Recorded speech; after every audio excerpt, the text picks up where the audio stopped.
Welcome friend to the third session of MVC patterns using ASP.NET. As we have seen that in the first tutorial we discussed about, in the MVC series we discussed about the HTTP handlers. Then we implemented the MVC framework using the core ASP.NET with HTTP handlers. In this session what we'll do is that we'll talk about the ASP.NET MVC, which provides a new model view controller framework on top of ASP.NET 3.5 runtime. Right.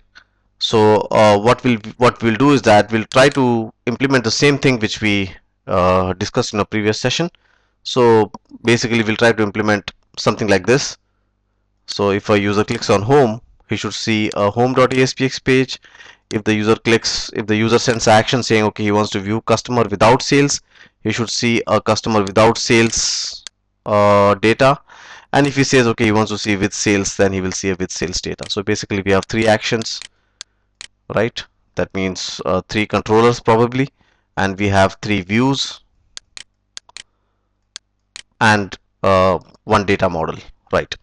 So the first thing you need to do is that you need to download ASP.NET MVC Beta, right? And in case you don't know the link, in questpointvd.com we have given the link, and in case you have bought the DVD, then you will get the ASP.NET framework in the DVD with the name ASP.NET MVC Beta setup, right? Once you've installed the ASP.NET MVC Beta, and basically if you go to a new project, you will see that it has installed basically a ASP.NET MVC template.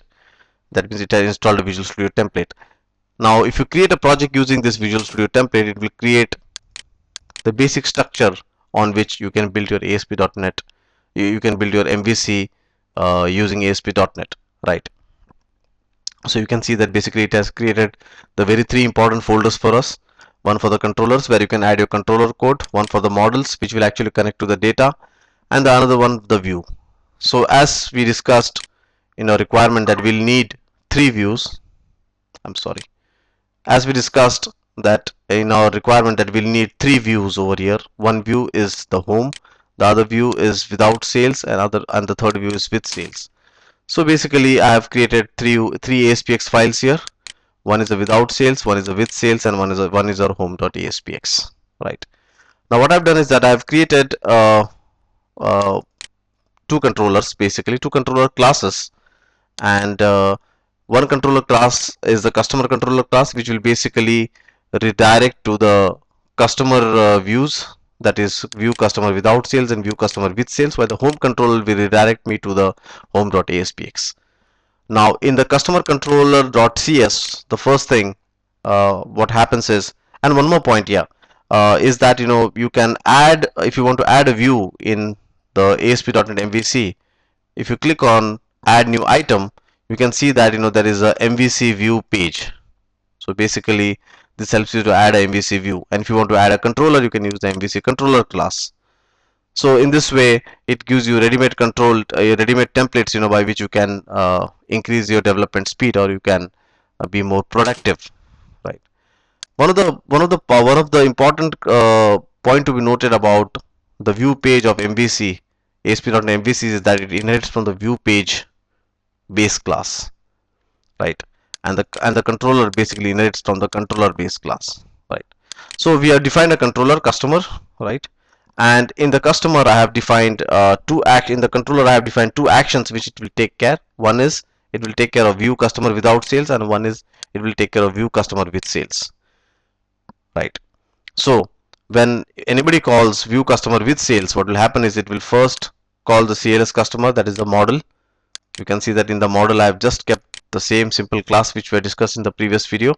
So basically here's a CLS customer, and I have just loaded the CLS customer with the dummy data, right?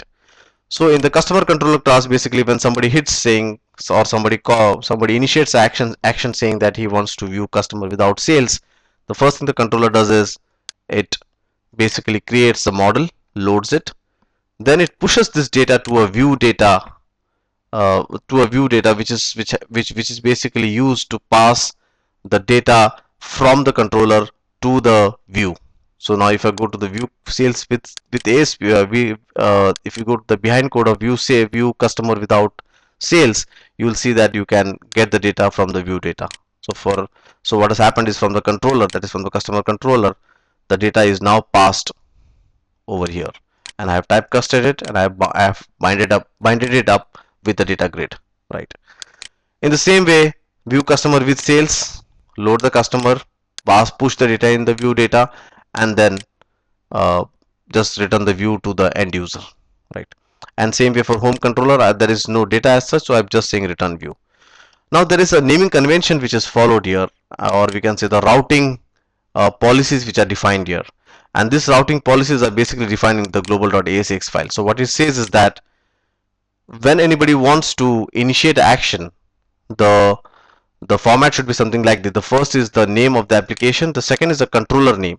So for example, if I want to go to the home page, then I have to say home, right? Third is the action. So when I say action, it's like here it is home. When I say the controller, here it is view customer with sales and view customer without sales, right? And then finally it's just giving us that what the home page, which controller should be invoked for the home page and the view. So now what happens? So we do a control F5, we run it, and what I'll do is that I will just first say home. Now with saying home, what has happened is basically he takes up this home and maps it up with my controller. Remember, it removes the word controller and takes up the first 4 letter, that is the home.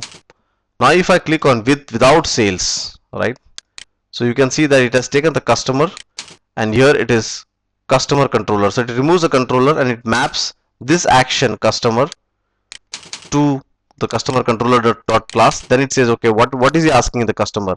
He's saying he wants to say view customer without sales. Okay, go to view customer without sales, and the same ASPX file is invoked what the name is given here for the function. So for example, here the name is view customer without sales.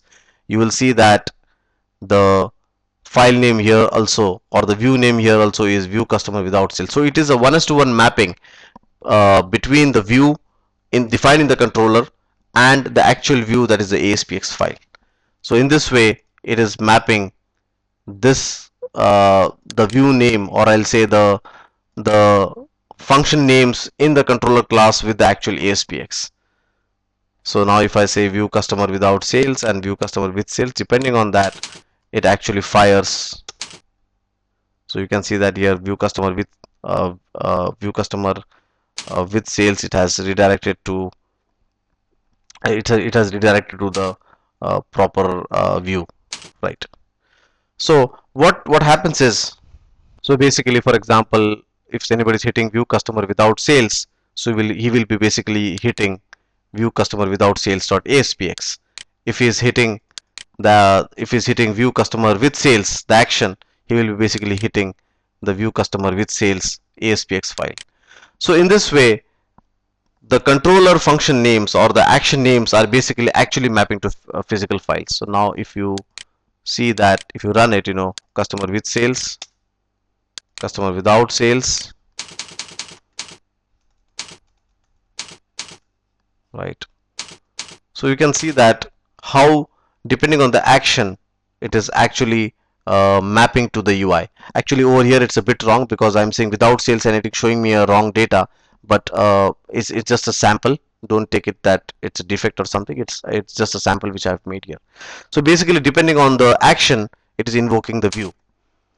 So again, we'll just revise out what we have discussed. Basically, ASP.NET MVC provides a ready-made framework to make MVC architectures. Basically, you need to first install the ASP.NET MVC Beta, which you can download from the Microsoft site. If you're using QuestPoint, if you have the QuestPoint DVD with you, you can get this setup over there. Once you install the setup, it will give you a Visual Studio template for model view controller projects. And if you make a project with the template, you will see the basic structure which it has given for the MVC. The first thing, it has given 3 folders which are important for us. One is the controllers, one is the models, and one is the views. So you can go to the controller and add your controller classes. You can go to the view and you can add a view, right? Now the customer controller class basically maps with the folder name. So for example, here it is customer controller. So it basically maps to the customer folder.